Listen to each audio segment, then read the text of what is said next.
Got the big Same top on it company, there. Yeah. same company, but that is a little bit different bottle, yes. And again, we wanted it to look very old world, so we don't use a capsule on it. So we usually brand the corks, so sometimes you can see the name of a no-tree on the top. Not always, but sometimes. I don't think any of these really have a no-tree branded on the top, but oh yeah, there you go. So, so then the next family member, Montevolpe, which is Fox Mountain in Italian. This project was started right after I started the St. Gregory brand. This gentleman that I met, who I was buying Chardonnay with, actually had some Italian grapes growing on his property. So he planted numerous Italian grape varieties for me, and I buy some of the grapes from him as he sells them to other people as well. But we have two wines here. We have both blended red wines. The first wine is a very inexpensive blended red wine called Primo Rosso, which is first red in Italian. And it's a blend of mainly Italian grape varieties such as Nebbiolo, Sangiovese, Barbera, Dolcetto, Nero di Avola. It also has some Zinfandel in it, some Petit Syrah. So it is a blend. It spends about as long as these other wines do in barrels. And this wine is a product of not a lesser quality wine, but oftentimes when we make things like Dolcetto, we can't make a million cases of it because obviously people aren't really aware of this grape variety, so it's a little more difficult to sell. So I make about how much I think I can sell, whether it's 1,000, a couple thousand cases, and then the rest goes into Primo Rosso. So this is a very inexpensive wine, and it sells very, very quickly because of its price and the quality. So yeah, that's a very neat project, very successful wine for us, and something that's fun to make as well.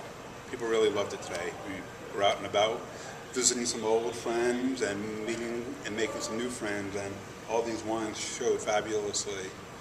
They loved every one of them for different reasons, and the Primo Rosso was a big hit. You're going to start to see more and more of that around town. Well, one of the things that we really do is that, I've been making wine for over 30 years, and I became bored with Chardonnay and Cabernet and Merlot very quickly. So for me, it was, bring back part of my heritage and just reintroduce all these Italian grape varieties. And I say reintroduce because many of these things were grown in California in the beginning. My grandfather brought cuttings of Barbera and Bracchetto and Moscato into this country, and they never really took off, because I think the reality was that people respected French wine more than they did Italian. And some of that was rightly so, because in the olden days, the French made better wines than the Italians, but not anymore. The Italians make great wines to the Americans and just about everybody else in the world, So it's become a real world market. So this is a really great venue, I believe, all these different things for my curiosity and my craft of being an inventor, if you will, and an artist.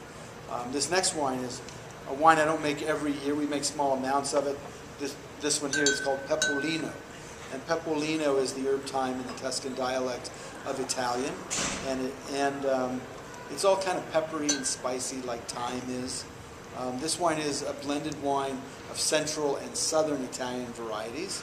So this particular one has Montepulciano, which is the grape from Abruzzi. It also has Sangiovese and also Negromaro, which is a grape of Apulia. So oftentimes we'll use Primitivo, or again, we will use more southern and central Italian grape varieties in this particular wine. So this wine, unlike most of our wines, again, we use very little or no new oak in the white wines. We use marginal amounts, 10 to 30% in the red wines. Pepolino, though, sometimes will have as much as 50% new French Burgundy barrels. And it's aged to, again, 2 or 3 years. And this French oak in this wine really broadens the palate, really makes it very expressive, and unfortunately makes it more expensive. At one time here a couple of years ago, it's come down now, but we were paying $1,000 a barrel for a French barrel. So it was a very, very expensive proposition.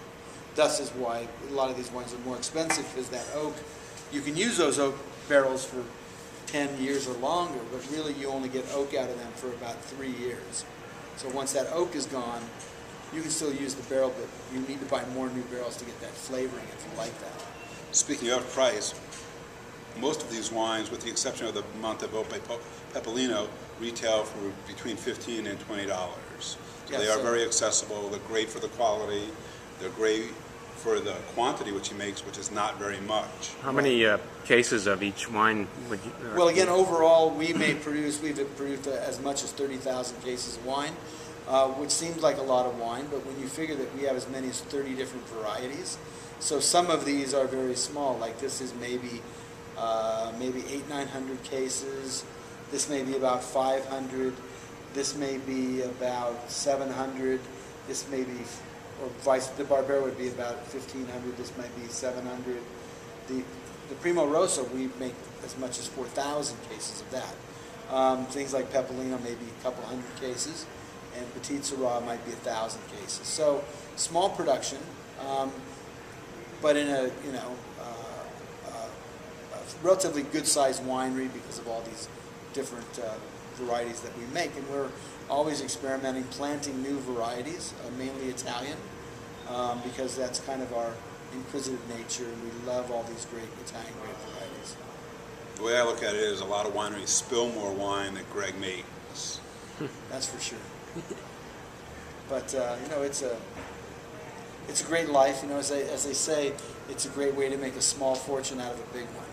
And I never had a big fortune, but I make wine for a lot of other people and have done that for a lot of years, and always put everything I made back into our business, and that's how we've been able